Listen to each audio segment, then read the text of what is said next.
jarred and he was stunned. We saw him rubbing his leg. He had a Charlie horse where he might have been sick, but he got back up and he was back in the game and hit that foul shot. So everything seems to be fine. All right, Andrea, thank you. Scottie Pippen missed the first and missed the second. But I tell you what, when you get hit like that, you will think about going in there the next time and knowing that you have to do something more to protect yourself. And I thought that's what happened to Michael that time down the court. This is Pressey. Pressey slips, still gets the ball to Lohaus, who gets it off and hits the two-pointer. We have been free of the case of the slips that we saw on Friday night, but the last two trips down court, one on each side, players have slipped, and perhaps the floor getting a little damp from the hockey rink underneath. Healy on the baseline. And he'll go to the line to shoot two. Alvin Robertson into the game. Jay Humphries is out as you get another look. Neely goes to the basket. You see right there that Brad Lohaus, he's got a foul or two he wants to put into use. I talked to Jerry Krause about Ed Neely because as we talked to Jerry Krause, the general manager for the Chicago Bulls, as we talked to Del Harris, he said Neely made a big difference. And I just asked Jerry, why did you go to all the expense, to get Ed Neely? He said he thought that Ed Neely was a very sound player. He's been a very positive influence on Horace Grant and Stacey King. He thinks sometime that this young man may be an NBA coach. He thinks he's got that kind of intelligence and understanding of the game, and he wants to be a coach. Well, he's been around the league. He has played with Kansas City, San Antonio, Chicago, Phoenix, and then Chicago again. Well, he'll know all the nice places to stay, that's for sure. We can check with Ed about the restaurants, can't we? 83-81, Bulls by 2. Out of bounds, off of Neely.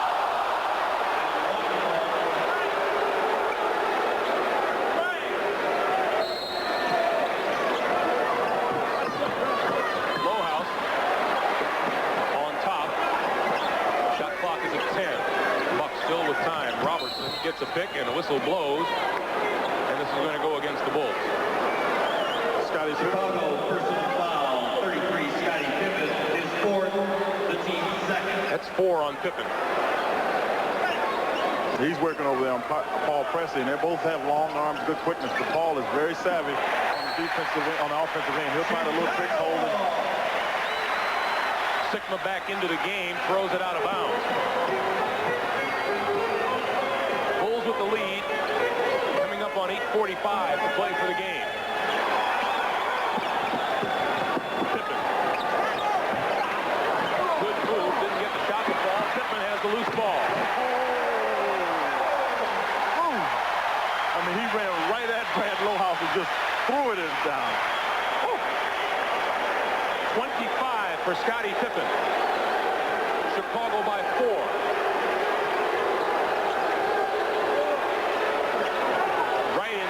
Sigma had it batted away. Here comes Pippen on Pressey, and he's fouled.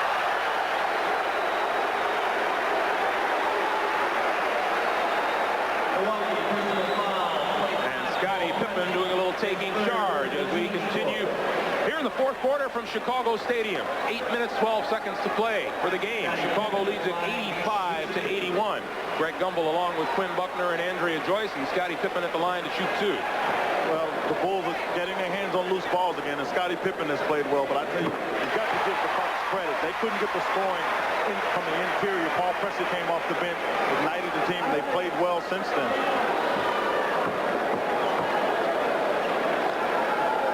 Scottie Pippen out of Central Arkansas. Hits them both. 6-point lead for the Bulls. And Pippen exerting the pressure on Pressey.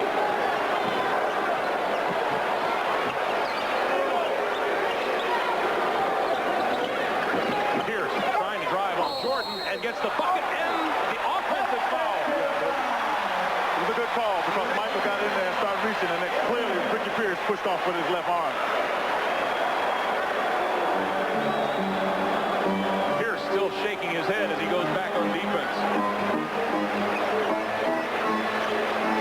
And Jordan to the baseline. Bumped by Sigma. And Del Harris thinks they're getting a little too picky now.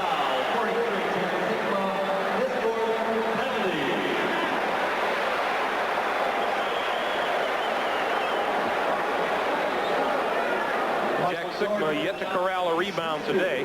Had 5 of them in game 1. Boy, he has performed very well for a long time around the NBA. He really has, and what it makes you wonder is either 2 things you need to do to get a rebound, and primarily the first one is to block out. Well, if you can't get to guys like Grant and Pippen to block them out, it's pretty hard to get the ball, and that's what's happened to Jack the majority of the time. 7-point lead for the Bulls. Lohaus, 3-pointer on the way. Got it. 3-point field goal, Brad Lohaus. 88-84. 12 for Lohaus.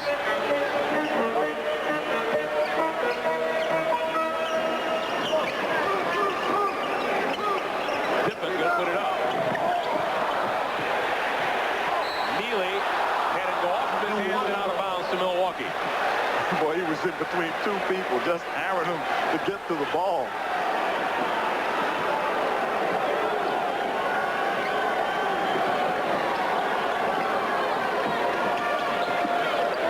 Lohaus lost it. 6'11", down in the paint. You can't put it on the ground. You bring it to the loose people. That's why he lost that. Jordan, oh, nice pass with good hands by the Bucks, batted it away. Pressey leaves it for Pierce. 3-point attempt. 3-point field goal, Ricky Pierce. Bulls 88. The Bucks 87. 16 for Ricky Pierce.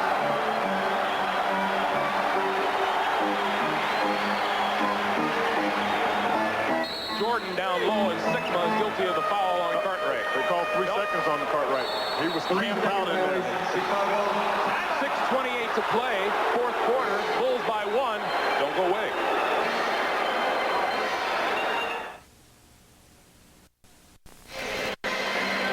All right, Tim, welcome back to Chicago Stadium, everyone. The Bulls by 1. Milwaukee has been perfect on the floor in this quarter, hitting 5 out of 5, while the Bulls are hitting just a third of it. Take a look at this game, and you can understand why it's a seesaw battle. The amazing thing on that visual right there, Quinn, is that Milwaukee's bench has contributed 52 to the 87 points. That means the starters scored 35. Yeah, and what makes it amazing as much as anything is this is the group that got the points from, and Paul Pressey most notably, who hadn't played much prior to game 1 here because he was injured. He came in and just gave him a big start in the first half. He had 14 points. He had 5 assists. He's continued to handle the ball, and with Jay Humphries being out and basically not able to play because of his injury, that is obviously significant for the Bucks. This has been an injury-riddled Milwaukee team all season long. They led the lead in number of man games missed with 235. Shot off the mark, loose ball picked off by the Bucks. Pierce throws it back into the corner and gets it back. Makes the 3, takes the 2. Jordan has the rebound. The NBA average for man games missed per team is just over 100. The Bucks more than doubled that this season. And it's been interesting. They've had 195. They've averaged like 215 for the last 4 years. They've really struggled with injuries, and they can't put their fingers on what it is. Got it open. No. Sigma and Neely battling, and Robertson saves it. Up ahead to Lohaus.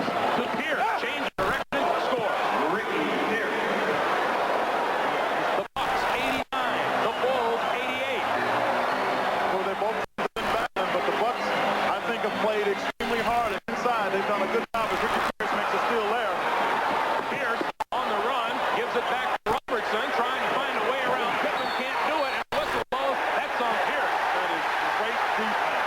And what Del Harris is saying is at half court, it looked as though Ricky Pierce was grabbed by Scottie Pippen, who knew that Ricky Pierce was going to have an easy basket. And when Ricky tried to get the ball, he never got control of it again. And that